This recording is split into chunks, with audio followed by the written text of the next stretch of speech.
ममनुआ funding case में हुकूमत तहरीक इंसाफ पर पाबंदी लगवाना चाहती है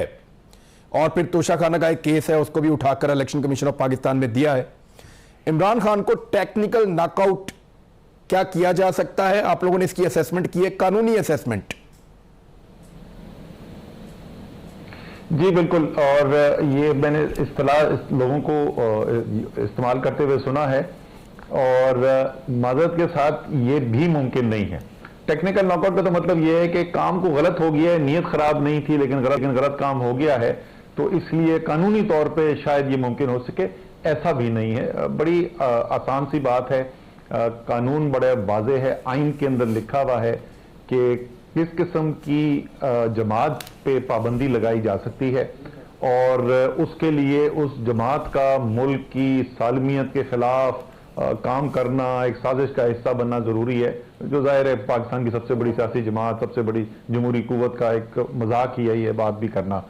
दूसरी तरफ जो है इमरान खान साहब के ऊपर जो जात के ऊपर वो करने की कोशिश कर रहे हैं, तो वो सारे का सारा उसका दारो जो है उन्होंने उस बयान हल्फी पे बनाया हुआ है, जिसका सिर्फ मसला ये है कि वो बयान हल्फी है ही नहीं,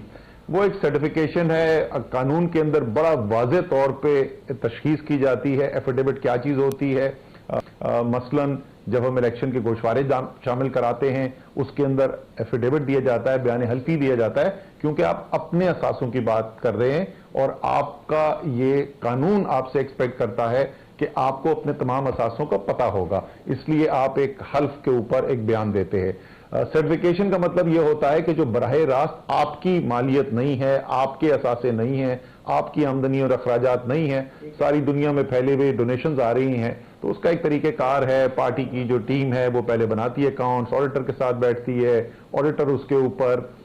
एक ड्राफ्ट रिपोर्ट बनाते हैं, फिर वो चेयरमैन तक पहुंचती है, यानी इमरान खान साहब तक पहुंचती है, और इमरान खान जो दस्तखत करते हैं उसके ऊपर बड़ा बड़ा लिखा होता है सर्टिफिकेट, तो कोई उसमें इबाहम नहीं है, ये एफिडेविट नहीं है, सर्टिफिकेट है, और उसके अल्फाज में ये लिखा होता है to the best of my knowledge and understanding, यानी कि जो मेरे पास मालूमात आई हैं उसके मुताबिक ये दुरुस्त है। इतनी सी बात है, कोई भी आप कानूनदान से बात कर लें तो ये दोनों चीजें जिसकी ख्वाहिश का इजहार किया जा रहा है और बड़ी शदीद ख्वाहिश है, क्योंकि इमरान खान रुक नहीं रहा उनसे, उसका कानून में कोई बुनियाद मौजूद नहीं है।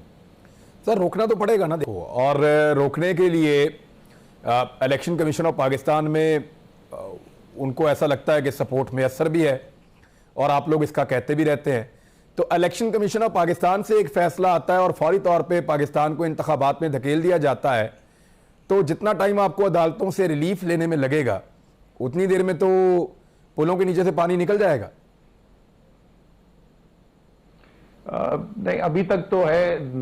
कोर्ट्स जो है उन्होंने तवातुर के साथ, इलेक्शन कमीशन तवातुर के साथ हमारे खिलाफ फैसले देता गया है और ऐसे फैसले देता गया है जिसकी कानून में कोई गुंजाइश ही मौजूद नहीं थी, और तवातुर से कोर्ट्स जो हैं वो उसको ओवर रूल करते रहे। आखिरी जो हुआ था वो तो 17 जुलाई को जो उन्होंने करने की कोशिश की कि पोलिंग एजेंट ही हमारे सारे खराब कर दें और एक अपनी तरफ से कानून ईजाद कर दिया, तो वो तो 4 घंटे के अंदर रिलीफ मिल गई थी कोर्ट से, और इनकी तरफ से तो कोई भी उम्मीद नहीं है। अभी भी आप देखें ना कि ये जो ऑर्डर है, जिस ऑर्डर की बुनियाद पे ये सब किया जा रहा है, इमरान पता नहीं ये सब लोगों को इस बात का इदराक है कि नहीं कि ऑर्डर लिख दिया गया, ऑर्डर लिख के वो अवाम तक पहुंचा भी दिया गया, हमें सब उसकी कॉपी भी मिल गई, उसके बाद उसको तब्दील किया जाता है और एक फरमाइशी पैराग्राफ डाला जाता है, और वो फरमाइशी पैराग्राफ कोई छोटी मोटी बात नहीं कहता, वो कहता है कि वो इख्तियार जो इलेक्शन कमीशन को कानून के अंदर हासिल ही नहीं है, उस इख्तियार को इस्तेमाल करते हुए वो वफाकी हुकूमत को कहता है कि जनाब इनको जरा देखिए, ये बड़ी खतरनाक जमात है और ये फॉरेन एडेड जमात है,